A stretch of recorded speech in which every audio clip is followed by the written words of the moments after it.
I climb out of my black Tesla, and the crisp Colorado autumn air strikes my face like a ghost from another time.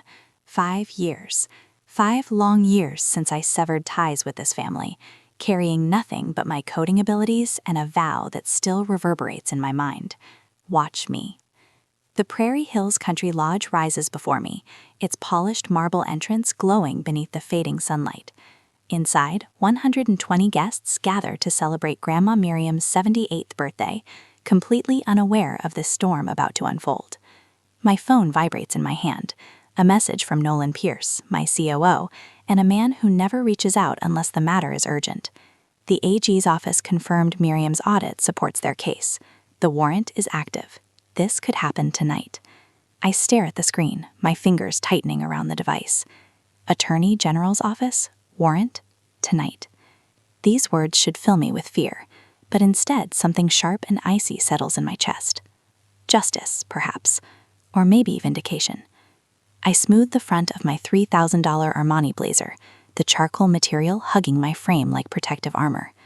The same family who once dismissed me as a disappointment 5 years ago has no idea that their failed daughter now leads a $180 million cybersecurity empire. Watch me, I murmured to the marble steps, though my hands tremble as the words leave my lips. The memory crashes over me, as it always does. That dinner 5 years earlier. The Grant family dining room, with its ostentatious mahogany table and crystal chandelier worth more than most people's vehicles. I was 26, desperate for their approval, still convinced that if I tried hard enough, they might finally accept me. Playing with code isn't a career, Dad had said, his voice heavy with that familiar blend of disappointment and dismissal.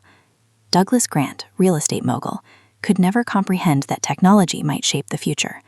When are you going to take your life seriously? Mom had gently set down her wine glass with a delicate sound. Why can't you be more like your sister? Evelyn Grant's favorite weapon, the comparison designed to wound. Marilyn, the flawless golden child, leaned back with the knowing smile I had come to dread. Actually, I might have something for Alexis, she'd said sweetly. My nonprofit could use an assistant. Part-time, of course. Assistant. Part-time. After I had spent 3 years developing security software that companies were actively purchasing. See? Mom's face had brightened, as though Marilyn had just performed a miracle. Marilyn always takes care of family. The weight of 26 years collapsed on me in that instant. 26 years of being the disappointment, the scapegoat, the daughter who never measured up. I had worked double shifts at 16 to pay my own college tuition, while Marilyn's education was fully funded. I endured constant comparisons, endless lectures about why I couldn't match her perfection. I built something from nothing, and they called it a hobby. But what shattered me was what Mom said next. I just want to be proud of you, honey. Is that too much to ask? I am proud of you. 5 simple words I had chased my entire life, words she had never spoken. Not when I graduated summa cum laude, not when my first client paid $50,000 for a security audit. The craving for her approval had been my greatest weakness. I was the daughter who stayed awake until 3 a.m. perfecting projects for parents who saw only shortcomings. I was the teenager who pushed herself to exhaustion, trying to earn the same love they freely gave Marilyn. I believed that if I achieved enough, earned enough, became successful enough, they would finally see me. But as I sat at that table, watching Marilyn's satisfied smirk, and my parents' relief at having solved their Alexis problem, the truth finally revealed itself. The game was never fair. It had been rigged from the start. They needed me to fail so Marilyn could shine. They needed me to stay small so they could feel powerful. They needed me dependent on their approval so they could dispense it sparingly as a reward. I rose from the table. Dad's face slackened in shock. Marilyn's smile wavered. Watch me, I said, 2 words filled with promise and defiance. Watch me what? Build something real? Prove my worth? Succeed without them? I didn't know then. I simply walked out into the cool October night, blocked their numbers, returned their holiday cards unopened, and built Vanguard's Shield from a cheap laptop in my tiny studio apartment. I coded 18-hour days fueled by fury and determination. For 5 years, I chose myself instead of their approval. It was both terrifying and liberating. Now I stand outside Prairie Hills Country Lodge, and that frightened 26-year-old still whispers inside me, insisting I don't belong here, that I will never be enough, that stepping through those doors will confirm their judgment. But she is wrong. I am not the broken woman who walked away years ago. I am A.L. Grant, CEO of Vanguard Shield. Forbes placed me on their 35 under 35 list, though my family never noticed. I safeguard critical infrastructure for 3 states. 47 employees depend on my decisions. I am not playing with code anymore. I am succeeding. The lodge doors open as an elderly couple steps out, the woman clutching pearls that likely cost more than my car. They don't recognize me, but why would they? The last time Willow Creek Society saw me, I was the Grant family failure. Tonight, that perception changes. My phone vibrates again, another message from Nolan. You sure about this? I can handle everything from here. I nearly smile. Nolan Pierce, the first person who recognized my worth before success proved it. My COO, my confidant, the brother I chose in place of the family I was born into. He has offered to shield me from this confrontation, to spare me the emotional battlefield inside. But retreat would validate everything they ever believed about me. I reply, I've got this, and I mean it. Whatever happens tonight, whatever drama unfolds, I know who I am. I know what I have built. My worth is not defined by people incapable of recognizing talent, even if it repaired their entire network. The marble steps feel steady beneath my heels. The doorman nods respectfully. Through the glass doors I see relatives I have avoided for 5 years, elegantly dressed and blissfully unaware that their world is about to shift. Somewhere inside is Grandma Miriam, the only family member who ever truly understood me. She is why I came, why I am stepping back into this emotional minefield, and why I know I will survive. I reach for the handle and pause, allowing myself to feel everything at once. Fear, anger, hope, grief. 5 years of silence ending in a single evening. The family who broke me is about to meet the person I became in the aftermath. The warning arrives 3 days before Grandma Miriam's celebration, hidden in my morning inbox like a digital explosive. Marilyn is planning something big for Grandma's party. She says she's going to expose the truth about you. Cousin Tessa's message freezes my coffee halfway to my lips. I sit in my Denver penthouse, 47 floors above the city where I rebuilt my life. And suddenly I am 26 again, heart racing, palms damp, dread tightening in my chest. Expose what truth? I have had no contact with them for 5 years. I disappeared from their world the moment I left that dining room. What could Marilyn possibly know about my life now? I forward the message to Nolan without comment. My CO understands family warfare better than most understand their own professions. He escaped his own toxic relatives in Boston. His response arrives within minutes. On it, calling contacts now. 2 hours later, he stands in my office wearing the expression I dread most, the same look he had when discovering our biggest competitor had stolen our code. She hired investigators, he says bluntly. Ridgewell and Hartman out of Denver. Elite firm, extremely expensive. My chest tightens. What kind of investigators? The thorough kind. Colton Hartman, former FBI, 20 years experience. Specializes in financial forensics and background verification.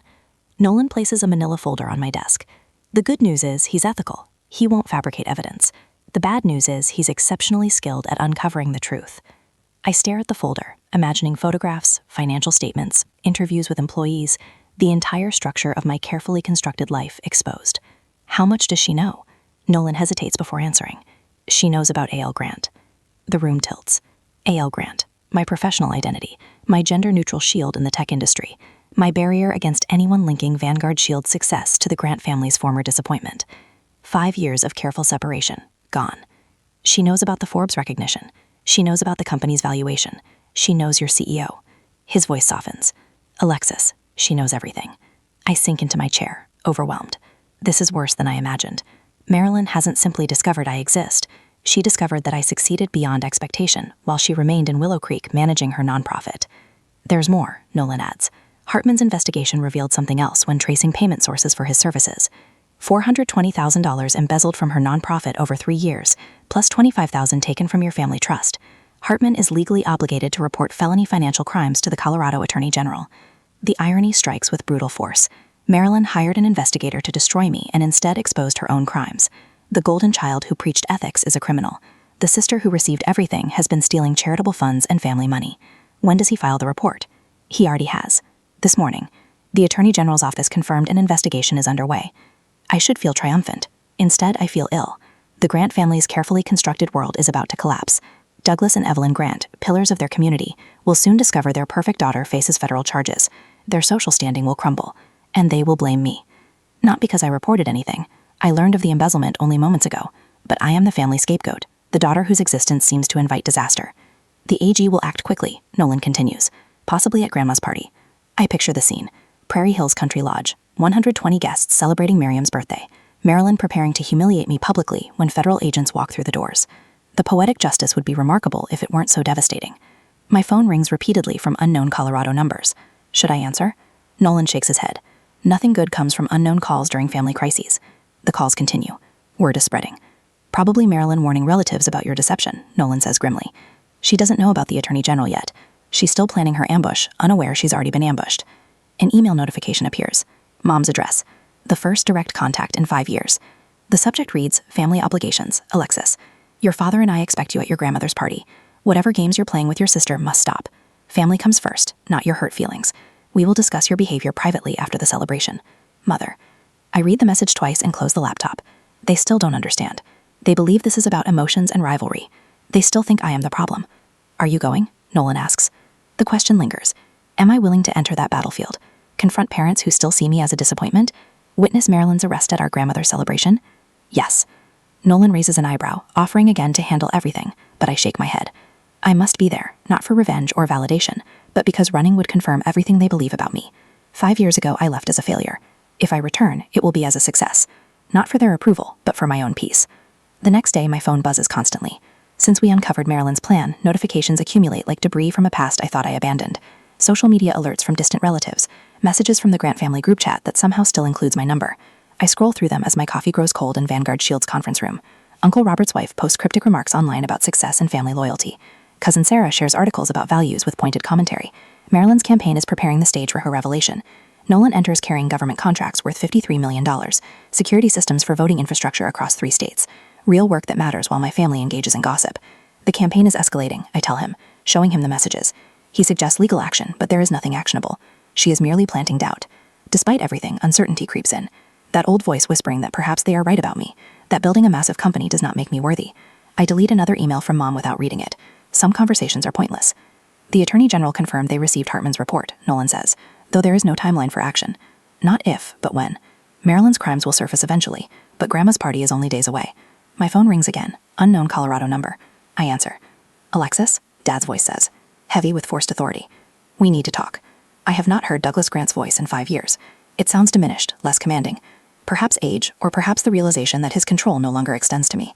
About what? Your grandmother's party. Your mother thinks it would be best if you didn't attend. The familiar sting of rejection tightens my chest. Even now, after everything, they want me absent. The inconvenient daughter removed from their perfect narrative. Because Marilyn says you've been spreading vicious rumors that her nonprofit has financial problems. We don't need that kind of drama at Miriam's celebration. Spreading lies. The projection is stunning. I've spoken to exactly 0 family members about Marilyn's criminal behavior. 0 social media posts. 0 gossip campaigns. I've been silent for 5 years while they constructed whatever fantasy version of events helps them sleep at night. I haven't said anything to anyone about Marilyn. I see. Believe what you want, Dad. I'll see you at the party. I hang up before he can respond. Nolan watches me carefully. You okay? They just uninvited me from my own grandmother's birthday party because Marilyn convinced them I'm some kind of criminal mastermind. I laughed, but it comes out hollow. The system works sometimes, Nolan says quietly, but it doesn't feel like victory.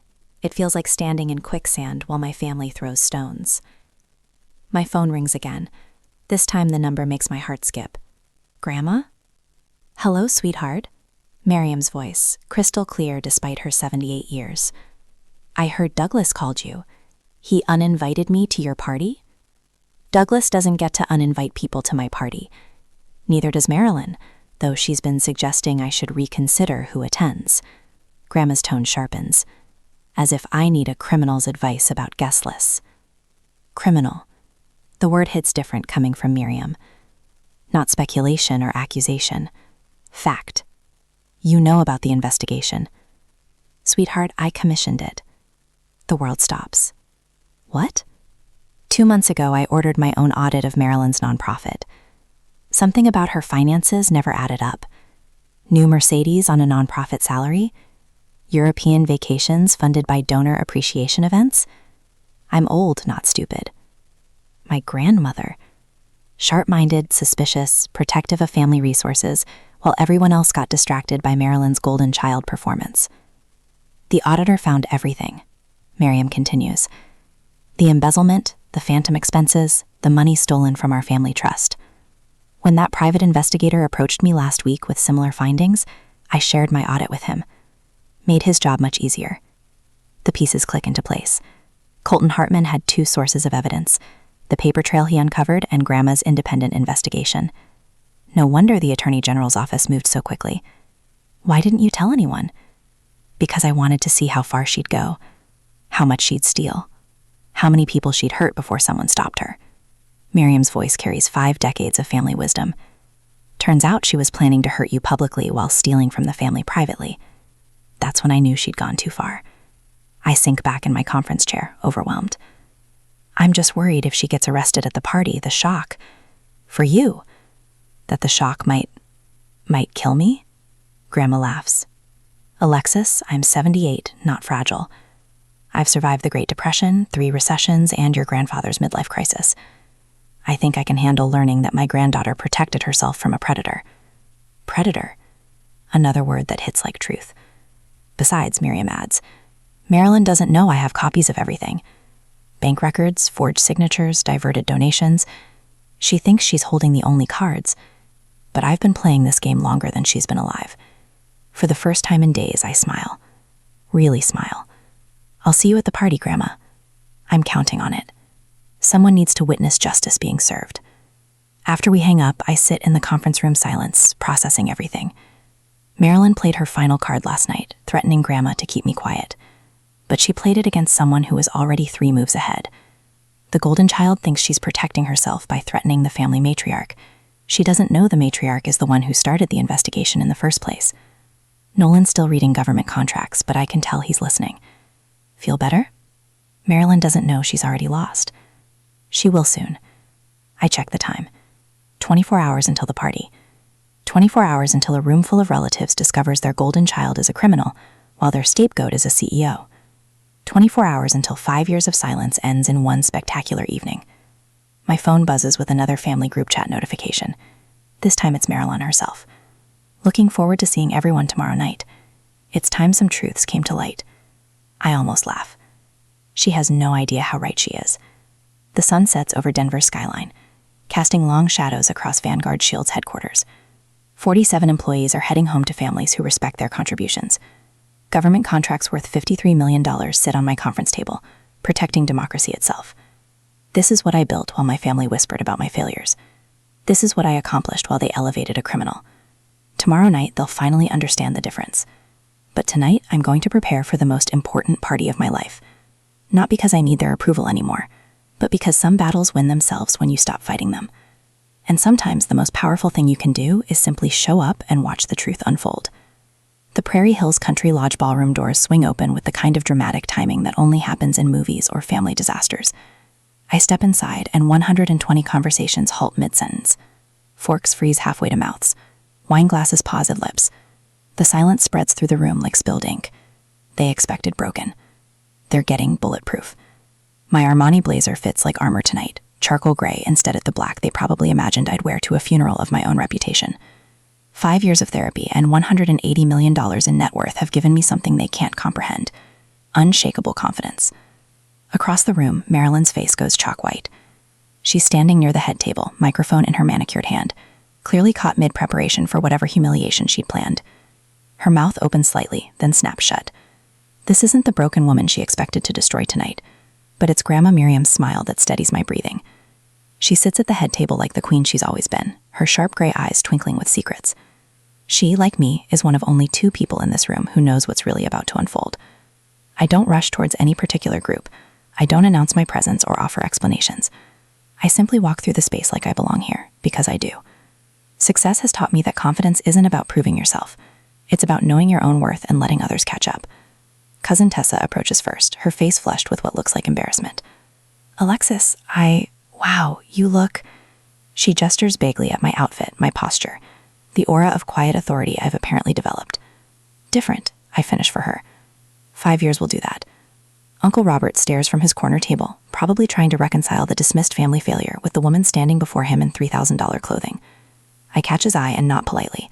He nearly chokes on his wine. Marilyn finally finds her voice.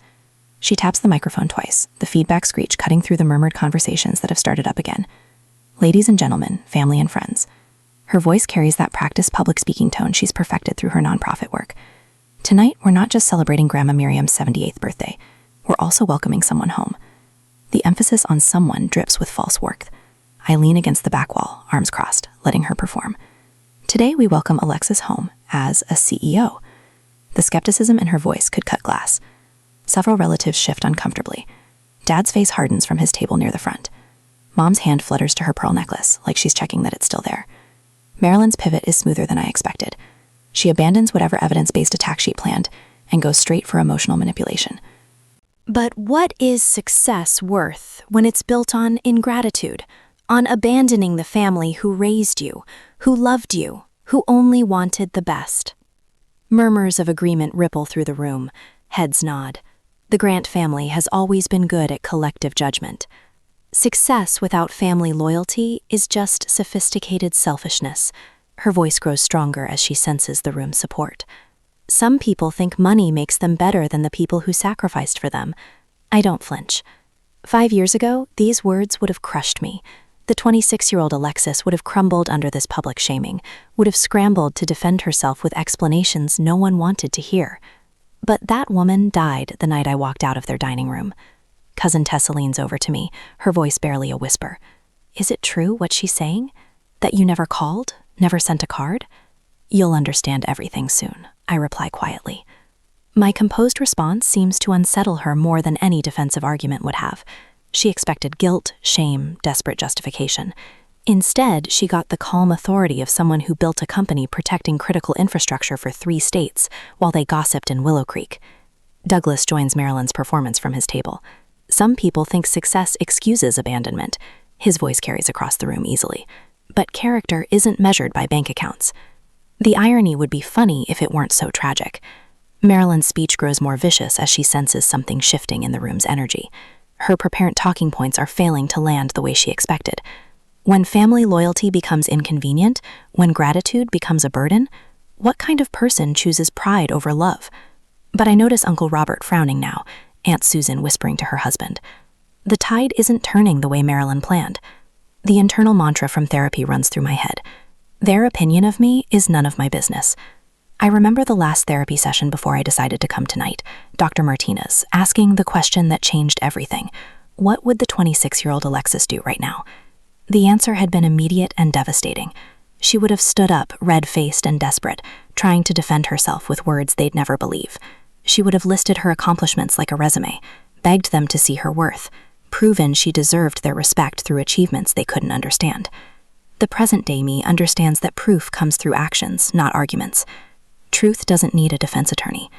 So I stand quietly near the back wall, letting Marilyn hang herself with her own rope. Every vicious word reveals more about her character than mine. Every desperate attack shows their own insecurities and prejudices. The room's energy shifts subtly as guests notice the contrast. Marilyn's increasingly frantic accusations versus my calm, collected presence. I'm not the broken failure they expected. I'm not defending myself or begging for acceptance. I'm just here, confident, unshakable. Uncle Robert mutters to his wife, just loud enough for nearby tables to hear. She doesn't look like a failure to me. Marilyn's speech reaches its crescendo. Success built on abandoning family isn't success at all. It's just sophisticated betrayal. The ballroom doors open. 7:52 p.m. 2 detectives and an investigator from the Colorado Attorney General's office enter with the kind of purposeful stride that cuts through party atmosphere like a knife through silk. Their badges catch the chandelier light as they scan the room. Conversations die again. But this time, the silence feels different, dangerous. The lead detective's voice carries just enough to reach the microphone. Miss Marilyn Grant. Every head in the room turns toward the head table. Marilyn's face goes from flushed with righteous indignation to corpse pale in the span of a heartbeat. You are under arrest for embezzlement or fraud. The words hit the ballroom like a physical blow. Someone drops a wine glass. The crystal shatter echoes off marble floors. I watch from my position against the wall as handcuffs click around the golden child's wrists. The sound cuts through the collective gasp of 120 stunned guests. Marilyn's public humiliation walk begins. Past the head table where Grandma Miriam sits with perfect composure. Past relatives whose mouths hang open in shock. Past parents whose world is crumbling in real time. And past me. Our eyes meet for one brief moment as the detectives escort her toward the exit. I see fear, rage, and something else I don't recognize. Defeat, maybe. I don't gloat. I don't smile. I simply witness justice finally being served. The ballroom erupts in chaos as the doors close behind them. Douglas and Evelyn rush toward me, voices rising in desperate confusion. What did you do? How could you do this to your own sister? Grandma Miriam's clear voice cuts through their panic. Alexis did nothing. The Attorney General's office did their job. The truth is finally being seen. The family's conspiracy of willful blindness finally cracks. Relatives whisper frantically. Wait, if Alexis didn't report this, then who did? Nolan Pierce enters quietly through the side door, his presence confirming what some guests are beginning to suspect. I'm not the family failure anymore. I'm the only one left standing. The ballroom buzzes with whispered conversations that slice through the air like static electricity. I stand near the dessert table, watching family members cluster in tight groups, their voices low, but their gestures animated. The birthday cake sits untouched, its 78 candles now cold wax puddles on buttercream. 20 minutes have passed since Marilyn left in handcuffs. 20 minutes since my family's world cracked wide open. I heard it was embezzlement. Aunt Patricia whispers to Uncle Robert, her voice carried despite her attempted discretion. $400,000. From her own charity, Robert responds, shaking his head. Jesus Christ, Pat, we donated to that thing. Cousin Tessa approaches me, her face pale.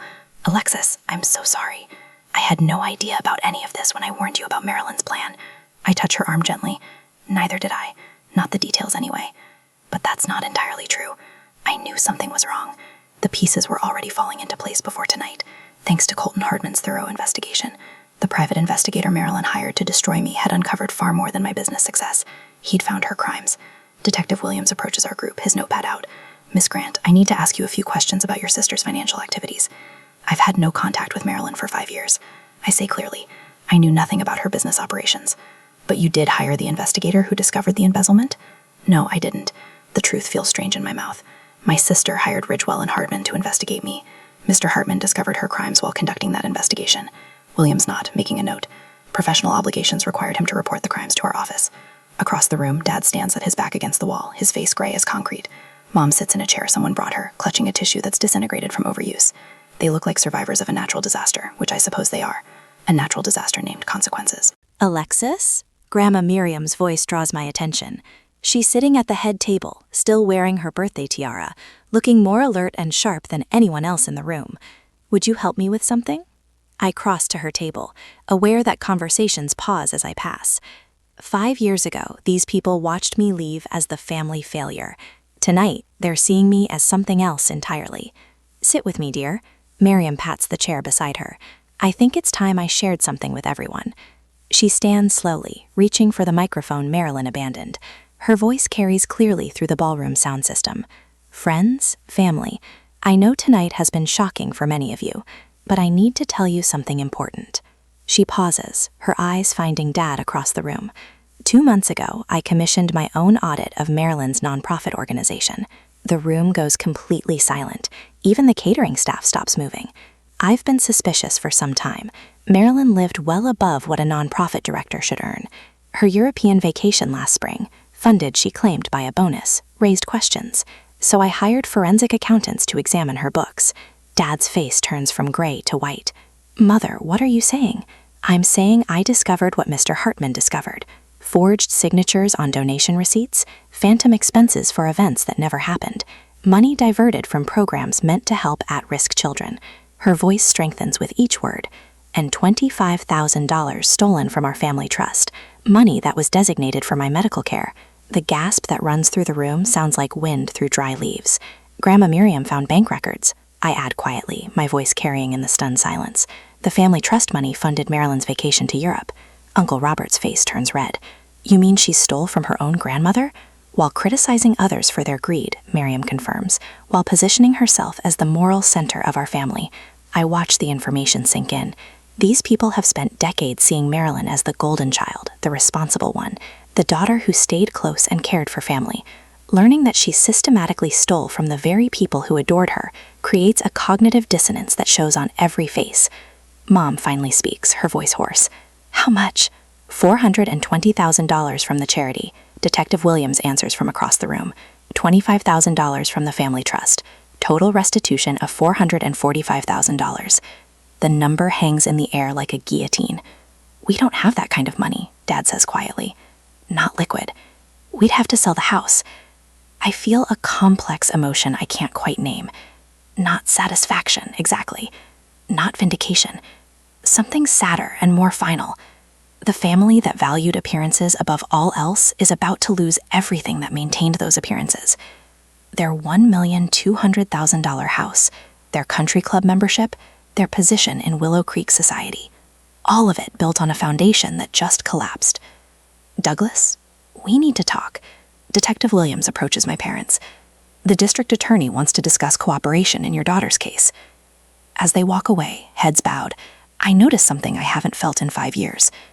The absence of their disapproval doesn't hurt anymore. Their opinion of me, good or bad, simply doesn't matter. Success didn't give me that freedom. Money didn't buy it. Justice did.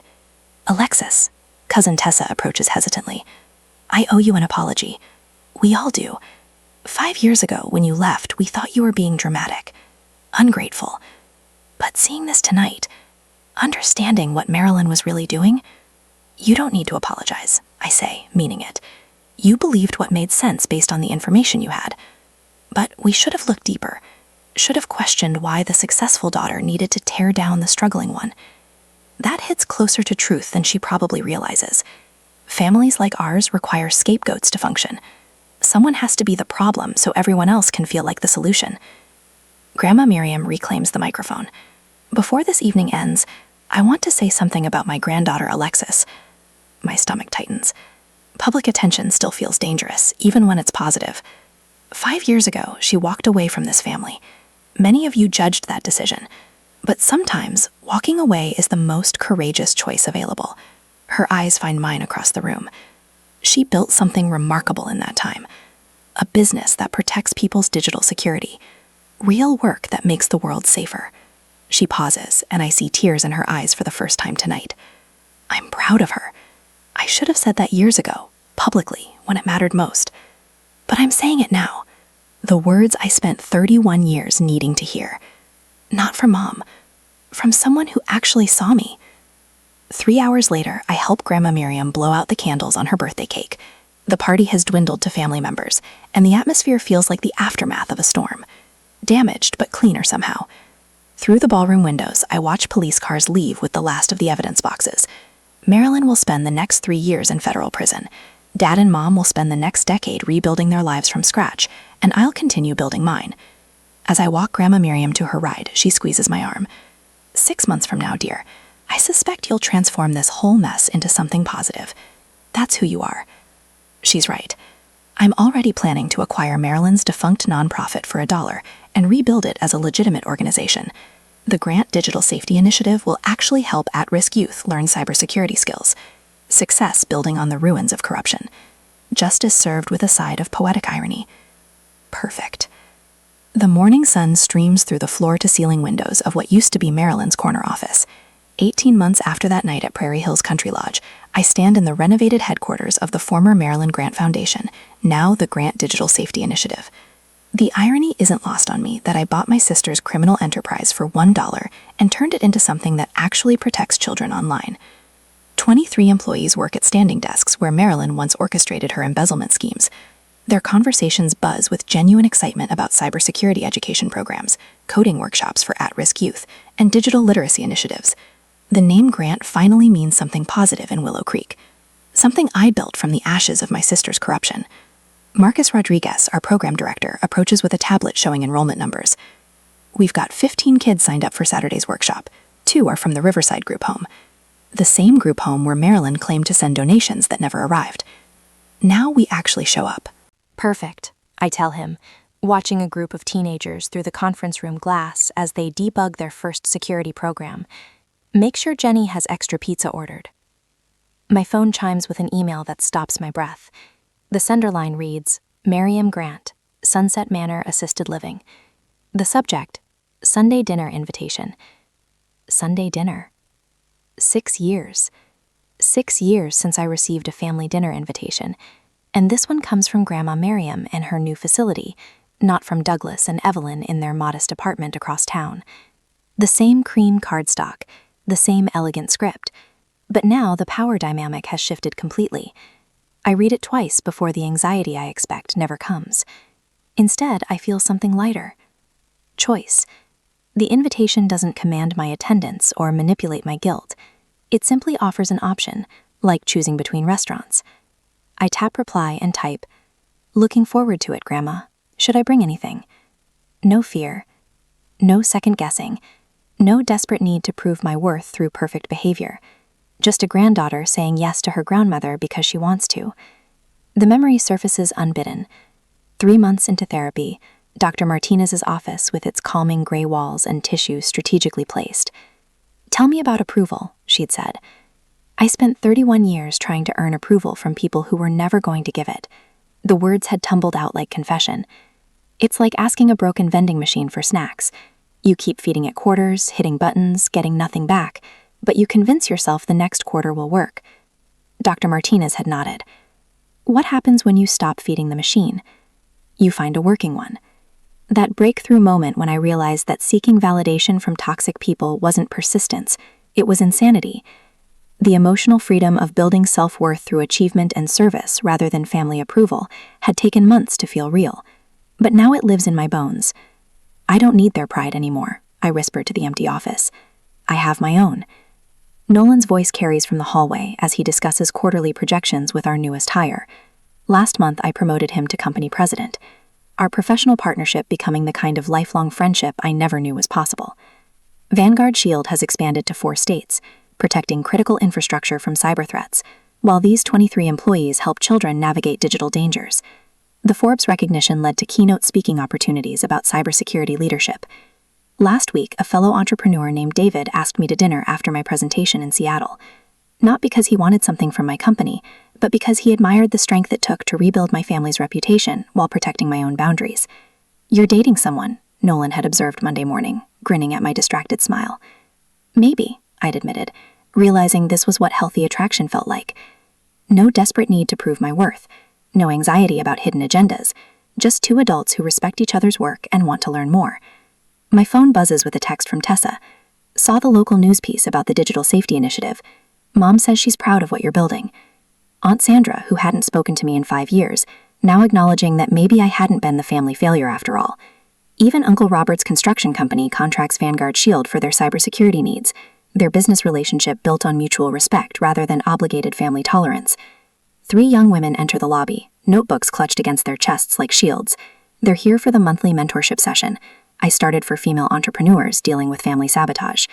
Last month, Sarah confessed that her parents called her bakery a hobby that'll bankrupt you. This month, she'll announce her 2nd location opening. Success is the best boundary, I tell them as we settle into the conference room.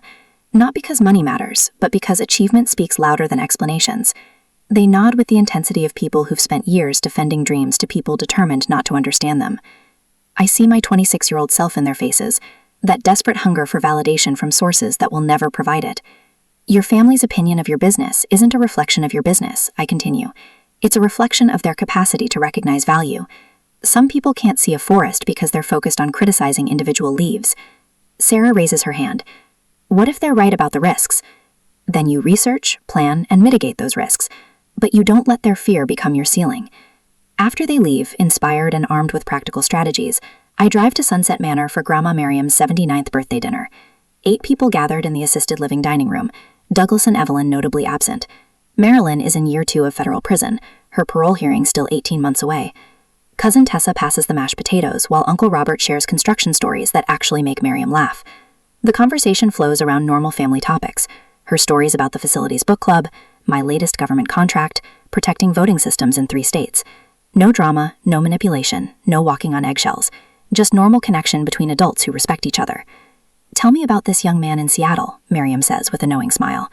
His name is David. He builds renewable energy systems. Does he make you laugh? He does. Good. Laughter is important. No interrogation about his income, his family background, his 5-year plan, just a grandmother wanting her granddaughter to be happy. Driving home through Denver's evening skyline, Vanguard Shield's headquarters glowing among the towers, my phone shows 17 missed calls from a blocked number. Probably Evelyn, still trying to guilt me into family obligations that no longer exist. I delete them without listening, the same way I delete spam. A text from Nolan lights up my screen. Government just approved the $50 million infrastructure contract. Congratulations, boss. $50 million protecting people's digital lives from real threats. My smile isn't about the money, though financial security feels good. It's about the mission, the purpose, the knowledge that my pain transformed into protection for others. I pull into my building's garage and retrieve my journal from the glove compartment. The leather cover is worn now, filled with 2 years of insights, breakthroughs, and honest observations. 5 years ago, I walked out of my family's house as a failure. Tonight, I drove home to my own life as a success. The difference wasn't the money. It was learning that some battles win themselves when you stop fighting them. Marilyn destroyed herself trying to destroy me. I won by becoming someone worth protecting. Family isn't who shares your blood. It's who shows up when your world is falling apart. And sometimes showing up means walking away.